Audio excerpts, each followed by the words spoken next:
அல்லாஹ் குர்ஆனிலே சொல்கிறான், ஒருவன் முயற்சி செய்தால் அந்த முயற்சியுடைய பலனை பெற்றே தீருவான்.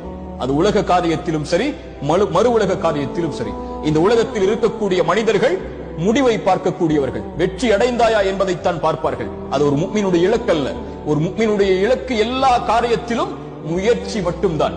எல்லா காரியத்திலும் முழு மூச்சோடு உடலை தயார்படுத்துவதாக இருந்தாலும், உள்ளத்தை தயார்படுத்துவதாக இருந்தாலும், தன் குடும்பத்தை தயார்படுத்துவதாக இருந்தாலும், தன் செல்வத்தை தயார்படுத்துவதாக இருந்தாலும், தன்னுடைய சமூக அந்தஸ்தை உயர்த்துவதாக இருந்தாலும், ஈமானுடைய காரியங்களிலும் மறு உலக காரியங்களிலும் உலகத்தில் யார் அவர்களோடு வாழ்ந்தாலும் அதில் 10ல் 1 அவன் ஒருபோதும் வாழ்ந்து மடிய மாட்டான்.